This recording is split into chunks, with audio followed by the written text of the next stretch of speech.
تمام دیکھنے اور سننے والوں کو السلام علیکم۔ میرا نام ہے سہیب تل اور آپ دیکھ رہے ہیں آج ہم بات کریں گے ایسی شخصیت کے بارے میں جو کسی کی تعریف کے محتاج نہیں، جن کو تاریخ نے سنہرے حروف سے لکھا۔ پاکستان کے سب سے بڑے اسکالر تھے، مذہبی اسکالر تھے۔ جی ہاں، آج ہم بات کریں گے ڈاکٹر اسرار احمد کی زندگی کے حوالے سے۔ جو قوی ہوتے ہیں ارادے کے، جو فیصلہ کر لیا ڈٹ گئے۔ کچھ لوگوں میں وہ قوت ارادی اتنی مضبوط نہیں ہوتی، وہ ادھر ادھر سوچتے رہتے ہیں۔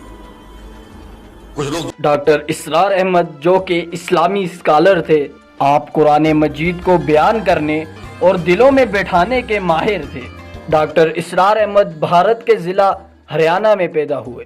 وہ دن تھا 26 اپریل 1932 جب پاکستان آزاد ہوا۔ قیام پاکستان کے بعد آپ لاہور آ گئے۔ اپنی تعلیم ایک گورنمنٹ کالج سے امتیازی نمبروں سے پاس کر کے 1954 میں کنگ ایڈورڈ کالج سے MBBS کرنے کے بعد 1965 میں جامعہ کراچی سے MA کی سند حاصل کی۔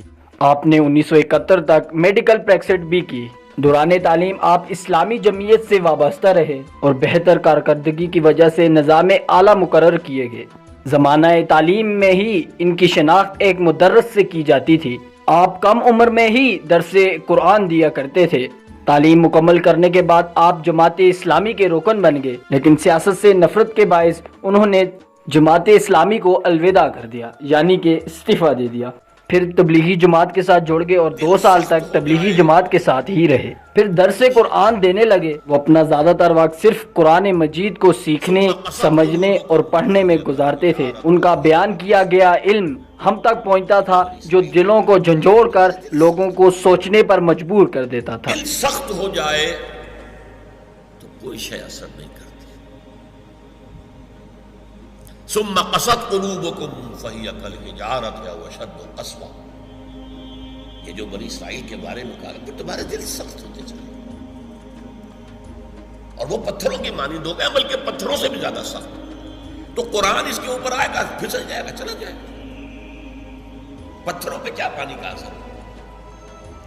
اس کو پہلے نرم کرو، زمین میں ہل چلاتے ہو، پھر اس نرم مٹی میں بارش کا پانی جذب ہوگا۔ جب جذب ہوگا تو نتیجہ دکھائے گا، اور کچھ نہیں، گھاس تو ہو جائے گی نا اگر آپ نے فصل نہیں بیجی ہے۔ تو پہلے موعظہ ہے یہ تاکہ دل کو نرم کرے، پھر یہ جذب ہو جاتا ہے اندر۔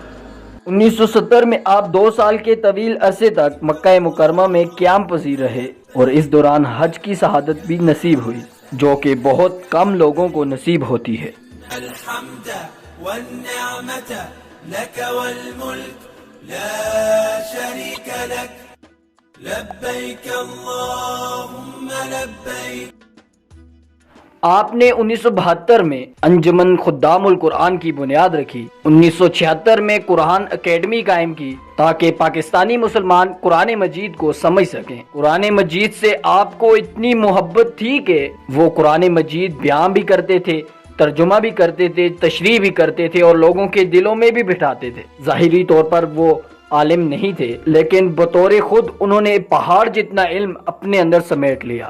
عالم حضرات بھی ان کے علم سے معلومات حاصل کرتے تھے۔ 1978 میں PTV پر ڈاکٹر اسرار احمد کا ایک پروگرام نشر کیا جاتا تھا جس میں وہ قرآن مجید کی تعلیم دیتے تھے۔ یہ پروگرام آج تک کا سب سے مشہور ترین اسلامک پروگرام تھا جو کہ لوگوں نے بے حد پسند کیا تھا۔ 1981 میں آپ جنرل ضیاء الحق کے مدرسہ شورا کے رکن بھی رہے۔ کہا جاتا ہے کہ ضیاء الحق ہر جمعے کی نماز ڈاکٹر اسرار احمد کے پیچھے ہی پڑھتے تھے۔ حکومت پاکستان نے آپ کی خدمات مد نظر رکھتے ہوئے آپ کو ستارہ امتیاز سے بھی نوازا۔ آپ سیاست سے واضح اختلاف اور خلافت پر زور دیتے تھے۔ آپ نے 100 سے زیادہ کتب تحریر کی ہیں۔